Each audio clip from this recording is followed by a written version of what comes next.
The Royal Rumble was crazy.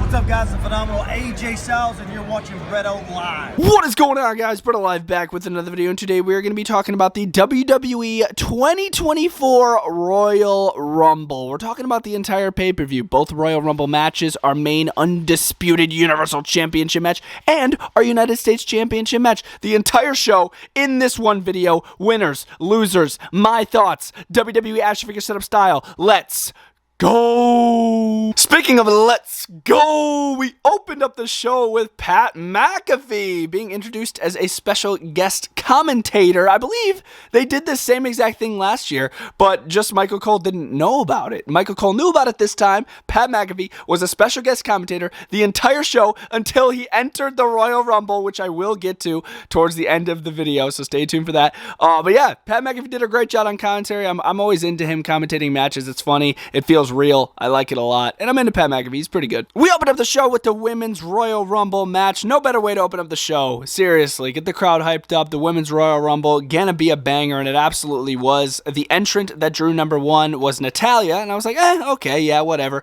Number two, Naomi?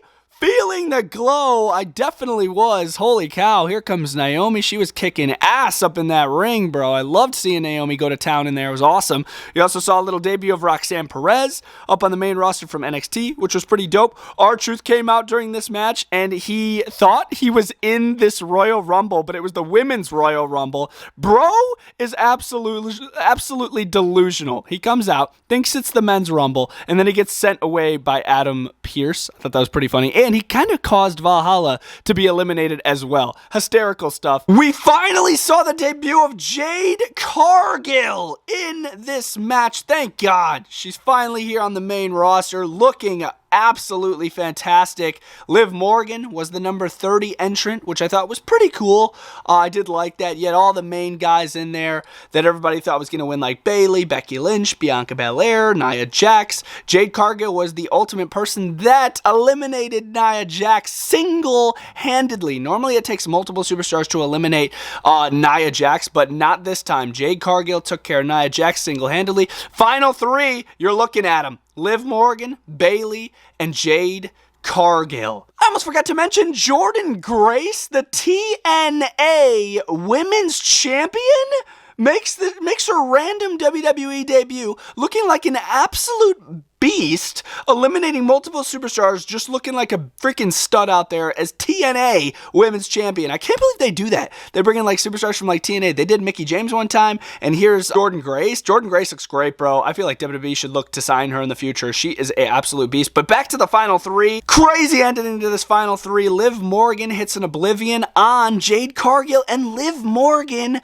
eliminated Jade Cargill. I'm like, no way. But literally right after Liv Morgan eliminated Jade, here comes Bayley to take advantage, eliminates Liv Morgan, both feet hit the floor. Your winner is Bayley. Bayley will headline WrestleMania. Who will she choose? I know she keeps saying, yeah, I'm choosing Rhea Ripley, but watch Bayley pick Io Sky.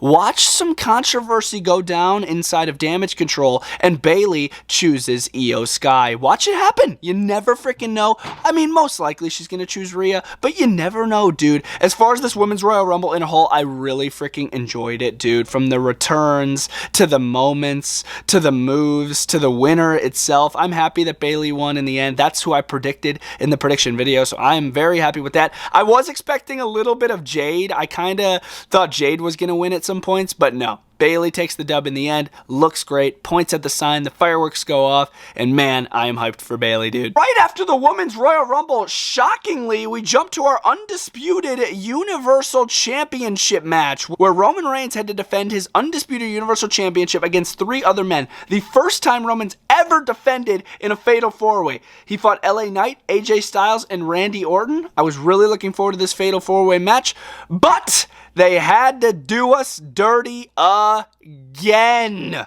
Randy Orton was closing in on the victory, hits the RKO on Roman Reigns. 1, 2. I'm like, oh my God. From my camera angle, I was like, oh my God, it was 3. Oh my God. Randy Orton's the champ. Nope. Solo Sikoa pulled, not Randy Orton, the referee out of the ring so then he couldn't hit the 3 count. Randy Orton had Roman pinned. Randy would have been new Universal Heavyweight Champion, but Solo made sure that did not happen. My goodness. Solo eventually went through the barricade full force, almost taking out Samantha Irvin, who was sitting right here. I'm like, oh my God, get out of the way. Solo was like a freight train on ringside. He gets taken out. And then back in the ring, Roman Reigns takes advantage of LA Knight being sent into AJ Styles, which avoids the phenomenal forearm. And then Roman Reigns takes advantage, pins AJ Styles to retain his Undisputed Universal Championship. This match going into it, I'm like, oh my God, it's going to be so hard for Roman Reigns to retain. He has a 25% chance of winning here with these 3 other guys, but Roman made it look effortless. He got beat up most of the match, literally, and he just makes it look effortless in the end. Just pins AJ, 1, 2, 3, still the champ, and I'm like, oh my God, man, like, who is going to take out this man? And honestly, I can be honest, I love the Bloodline stuff, but like, it's starting to get a little bit old when it comes to just the same old ending of the matches. Solo or Jimmy comes out and then Roman wins. It's like, it's the same thing. Like, my goodness. But yeah, I mean, Roman retaining, I did predict that, only because he has to lose it at WrestleMania 40. But as far as the match itself, I did enjoy the match, no doubt about it. It's just the ending gets to me a little bit. It's like, bro, Randy Orton had him. Oh, gosh, man. Kevin Owens looked to take out Logan Paul and become the new United States champion. This match wasn't too bad up until the goofy-ass ending. Oh, my God. So one of Logan Paul's, what I would assume, like, podcast buddies jumps the barricade, and it looks like he's going to give Logan Paul, like, some more brass knuckles, right? And then here runs down Grayson Waller and Austin Theory, who hand Logan Paul the brass knuckles because Logan Paul's podcast buddy wasn't able to get to the ring due to security. And then Kevin Owens steals the brass knuckles from Logan Paul, uses them on Logan Paul, knocks him out. 1, 2...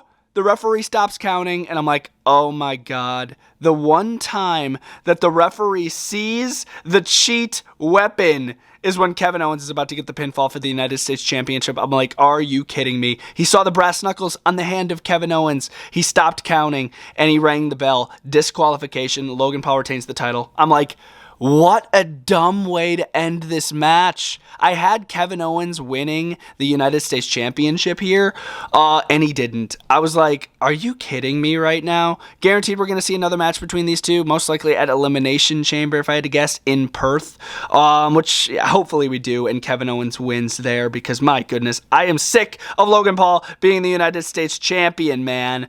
After the match, Kevin Owens does attack Logan Paul, give him a little taste of his own medicine, sends him through the announce desk, beats the living snot out of him, and then eats a cough drop, which I thought was kind of odd and off script. I did like that, though. But as far as the match ending, my goodness, what the heck was that? It's just me, Oos. Day one, it's just me, Oos. Men's Royal Rumble match was absolute chaos. Entering at number 1, main event. Jey Uso, yeet, down since day 1-ish. You already know. Jey Uso comes out, and that sprung my mind. I was like, wait a minute. Number 2 has to be Jimmy Uso, and it was. Number 1 and 2, Jimmy Uso in the ring, giving us a little foreshadow of the WrestleMania match. I guarantee these two twin brothers go face-to-face at WrestleMania one-on-one. That's been their dream ever since they were kids, and it would just be amazing. They looked great here in the beginning. We saw a little debut of Braun Breaker in this Royal Rumble. He looked fantastic, spearing, taking out everybody, even going face-to-face with the returning Omos. Omos came out with MVP. We haven't seen him in a minute, so to see Omos was a nice breath of fresh air. He came out. Wasn't as dominant as normal. I mean, he did eliminate some people, but it just didn't feel as dominant as normal. Pat McAfee, like I said earlier, makes his entrance off of commentary, giving me those old vibes. Remember when the entire commentary team was in the Royal Rumble match? I thought that was pretty funny. So Pat McAfee gets off commentary, jumps in the ring, and he's like, oh my God, Omos is massive. He's 7'3", so he walks over the top rope, comes back in. walks over the top rope again, and then eliminates himself because he did not want to go face-to-face with Omos. I thought that was pretty funny. I did enjoy that.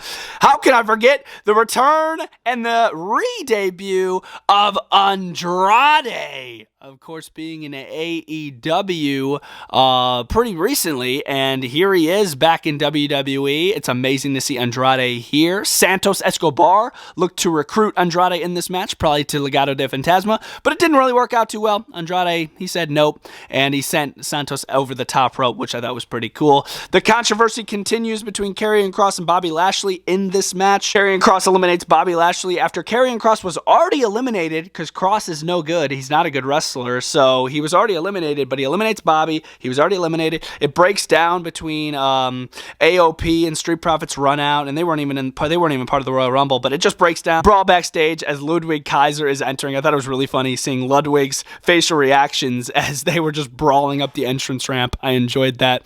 We did see the return of Ricochet. I do consider this a return. It was nice to see him out there. There was a lot to cover, so I did forget about Sami Zayn coming out at number 30, which I absolutely loved. Him going right after Drew McIntyre, which I thought was freaking fire. But Drew McIntyre being the ultimate guy that eliminated Sami Zayn. I would have loved to have seen Sami eliminate Drew, but it was still pretty cool to see Sami at number 30. And then also the moment where R-Truth thought it was a tag team match and tried tagging himself in with R-Truth. I actually laughed out loud. It was a real LOL moment. Dude, R-Truth is freaking hilarious, man. But definitely the big return of the Royal Rumble match was Andrade, which I think is really cool. It's good to see him back in WWE. Final four!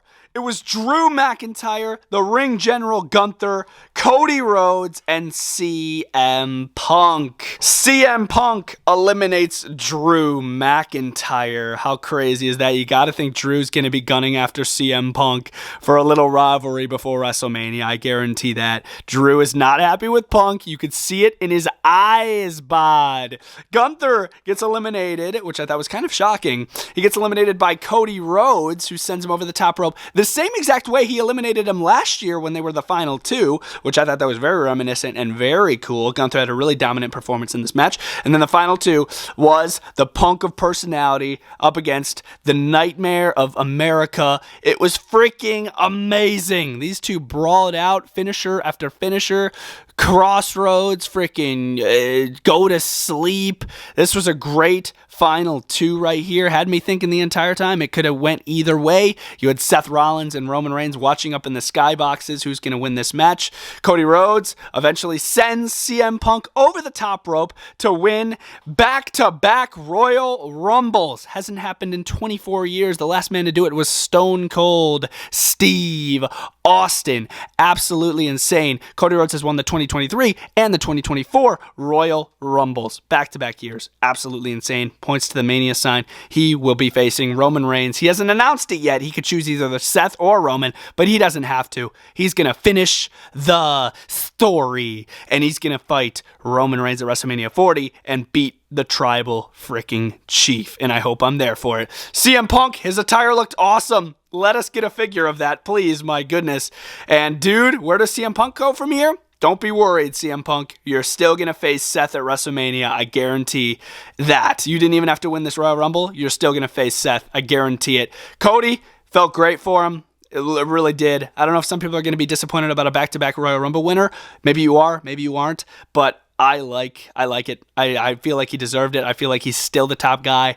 And yeah, he deserves to dethrone Roman. And that's going to happen at WrestleMania. Like I just said in my prediction video, I predicted Cody Rhodes. The only one that I got wrong was this bull crap over here. That's the only match that I got wrong. Those were the four matches here at the Royal Rumble. Absolutely stacked show. Fun show, in my opinion. It had its downsides, obviously. I just mentioned some of them. But it also had its ups. There were so many good moments in this show. Let me know your favorite moment down in the comment section down below. If you guys are happy with the winners of the Rumble, if you are not, let me know down in the comments down below. Smash a like on this video. The next PLE review will be Elimination Chamber in February, so expect that one dropping in February. And this has been your Royal Rumble 2024 full show setup review, and I'll see you guys next time.